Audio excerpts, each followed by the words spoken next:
9th, and we're finishing the book as much as we can today.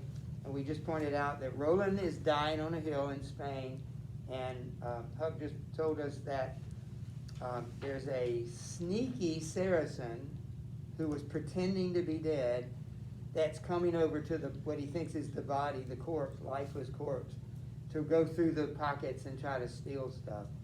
The fact that he's a sneaky Saracen, what's the author trying to do there? Like they're trying to make them look bad. That's right. They don't have any. A Frenchman would never do that. A Frenchman would never pretend to be dead. This is what this guy does. So, Clark, you mind reading there? Roland has felt his good sword being stolen, opens his eyes and speaks this word aloud. Thou art none of yours, in so far as I know. He takes his horn, of which he kept fast hold, and smites the helm, that was all gemmed with gold. He breaks the steel and the scalp and the bone, and from his beard batters his eyes out both. And dead on ground he lays the villain low. Then saith, false Paynim, and how wast thou so bold, foully or fairly to seize upon you so? A fool he'll think thee, who hears this story told. Lo now, the mouth of my elephant's broke. Fallen is all the crystal and the gold. So, he kills the guy with his horn. with the horn. Gouged his eyes out. Right. Well, yes, he hits him, and so he kills the guy. Let's keep reading now. Now Roland feels his sight grow dim and weak. With his last strength, he struggles to his feet. All the red blood has faded from his cheeks. A gray stone stands before him at his knee. 10 strokes thereon he strikes with rage and grief. 8 cries, not yet, nor breaks, nor chips the steel. Ah, cries the count, Saint Mary succor me. Alack the day, Durandal good and keen. Now I am dying, I cannot fend for thee. How many battles I've won with you in field. With you I've conquered so many godly deeds. That Carlin holds, the Lord with the white beard. Let none ever wield you from the foe would flee. Let you that were wielded so long by a good liege, the like of you blessed France shall never see. All right, so what's happening now, he's killed the guy, but what does he want to do with the sword?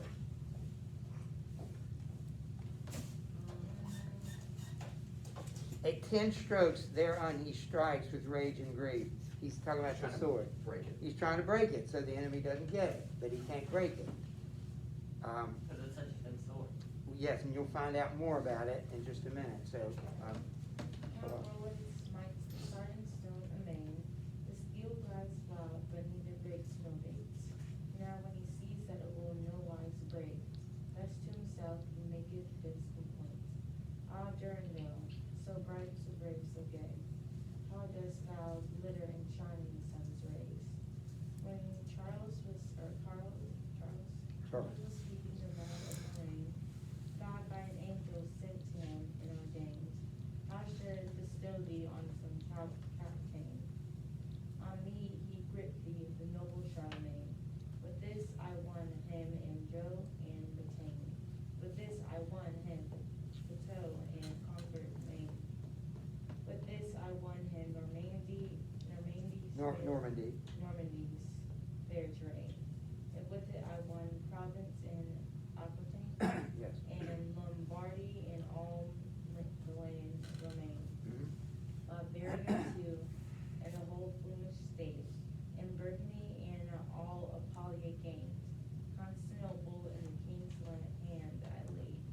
In Saxony he speaks and is obeyed. With this I won Scotland, Ireland, and Wales, and England where he set up his domain. What lands and countries I conquered by its aid, for Charles to keep whose beard is white as maid. Now am I grieved and troubled for my blade. Should Paynims get it, we are worse than all death's pain. Here God forbid it, to put all France to shame. So what is the background of the sword? So it's from. It's about halfway down. It says, God by an angel sent to him and ordained he Right. should bestow thee. He's talking to the sword. What do we call that? Apostrophe. Apostrophe. So he's saying God sent you to Charlemagne, and was told, give it to some worthy knight, and the worthiest knight is Roland. And so that's the background of that sword. You kept pointing out, it must be a special sword. Yeah, it's from heaven, yes. Oh, man, they should. And he's talking about all the battles he won. So we're at 173. Would you read, Jade? Yeah, sure. Count Roland smashed upon a marble stone. I cannot tell you how he hewed it and smooth. Yet the blade breaks not nor splinters those stones. Upward to heaven it rebounds from the blow. When the count sees it never will be broke. Then to himself right softly he makes moan. All Durandal, fair, hollowed, and devout. What store of relics lie in thy hilt of gold? St. Peter's tooth, St. Basil's blood, it holds. Hair of my Lord St. Denis, there enclosed. Likewise a piece of blessed Mary's robe. To painted hands swear sin to let you go. You should be served by Christian men alone. Near may you fall to any power soul. Many wide lands I conquered by your strokes.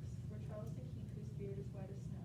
Whereby right rich and mighty is his throne. We don't have I was going to ask you to write a journal, and I will when we come back, but the hilt, he still can't break it, and the hilt of the sword contains relics.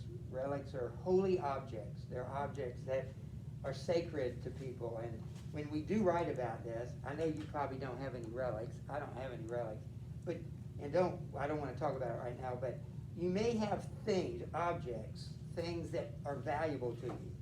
You know, and so we're going to write about that. Like, what things are valuable? Like, you know, we get run out of the house is burning down, you got 5 minutes to grab something. It's those kinds of objects that are irreplaceable. Not because of their value monetarily, because that can always be replaced. But we'll talk about that. But relics were literally objects usually connected with Jesus, his death, his apostles somehow, and you'll notice the pattern, and the hilt of the sword is hollow, and it contains some of those relics, bits and pieces of those relics, which made it even better. But we're not going to linger on that. So, Mariah, just have 3 more of these, and we'll be done. Now Roland feels death press upon his arm. It's creeping down from his head to his heart. Under a pine tree, he hastens him apart. There stretches her face down on the green grass, and lays beneath him his sword and all with it. He's turned his head to where the cannons are, and this he doth for the French and for Charles, since fain is he that they should say, brave heart, that he has died a conqueror at the last. He beats his breast full many a time and fast, gives with his God his sins into God's charge. Notice he dies. Where does he put the sword? Like beneath. Under him. So he couldn't destroy it, so he hid it under him. He turns his face towards Spain, and all of that, being in Spain, facing Spain, is a gesture of a conqueror. This is the country he claims he has just conquered, and so he wants to die that way. How about Zach, and then Ian could finish it for us. I'm on 75. 75. Yeah. Now Roland feels his time is at an end. On the steep hillside towards Spain he turns his head, and with one hand he beats upon his breast. Saith, mea culpa, thy mercy, Lord, I beg, for all the sins, both the great and the less, that ever I did since I first drew my breath. Unto this day, when I'm struck down by death, his right hand glove he unto God extends. Angels from heaven now to his side descend. Okay, notice what happens. He saith mea culpa. That's a legal term too.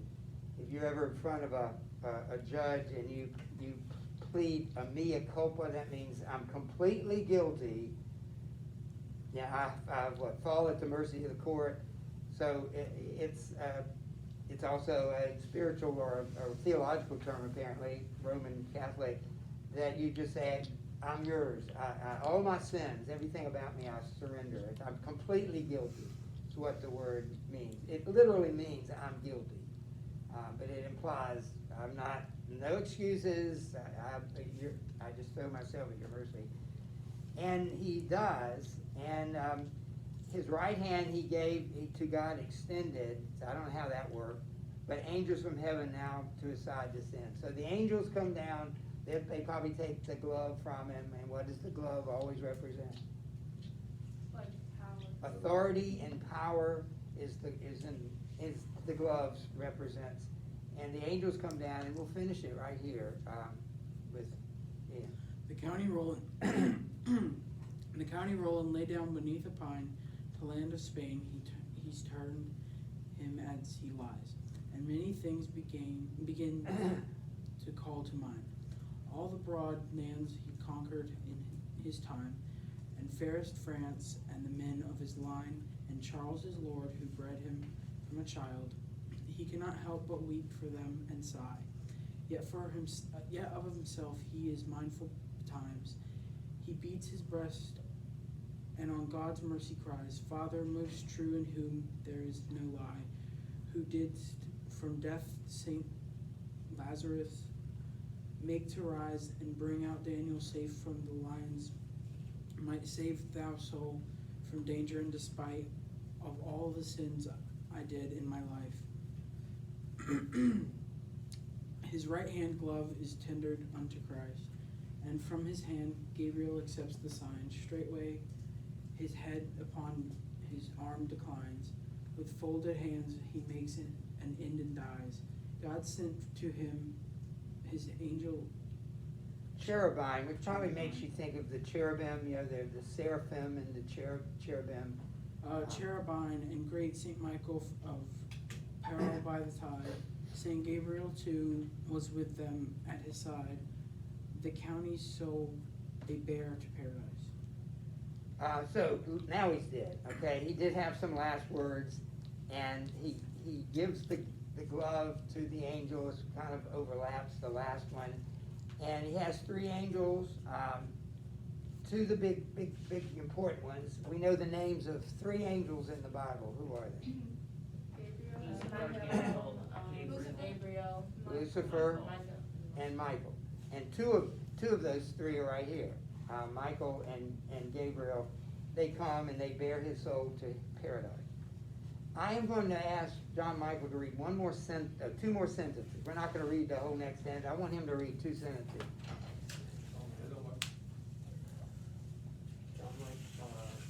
177. I hope you were doing our work. But Yes, I am. I can't see that. Okay. Well, when you go It's around. pointless to show that to me. 177.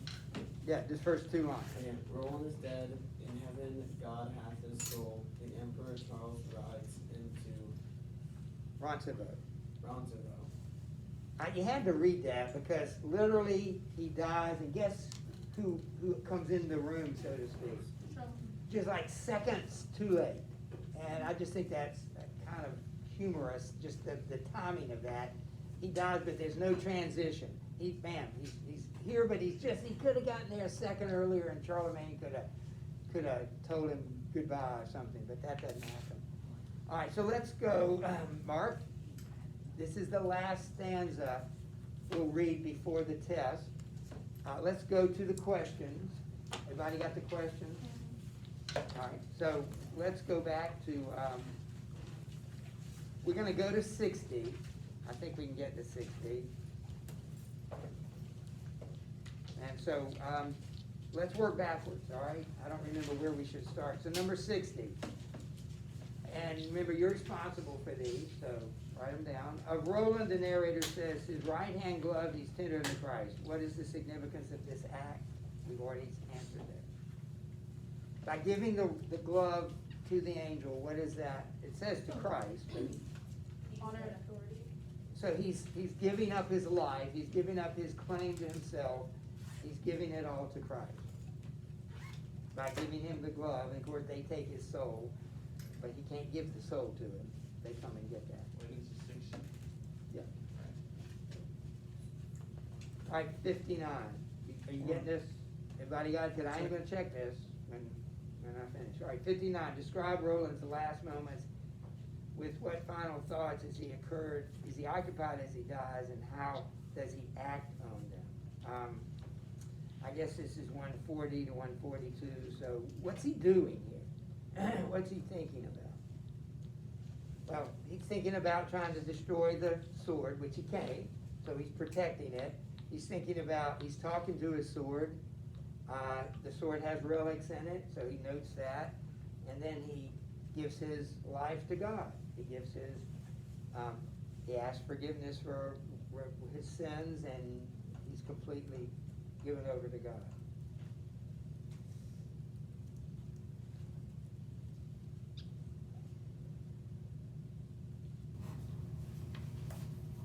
Number 58 is entirely your opinion, but it talks about how emotional Roland and some of his colleagues can be. Do you think this adds or detracts from their image as powerful warriors? Sorry, 59 was what? Would someone like to repeat that? 59? He's protecting his sword. That's one thing. There's several things he's thinking about. Um, His sword, yeah. Praying to God. His soul, he confesses, so those two things probably summarize it, the sword and the sword. And with the sword, he's thinking about the battles he fought with it too, so he's Would, probably thinking about his comrade. Would he gives his life to God count? That word? Yeah,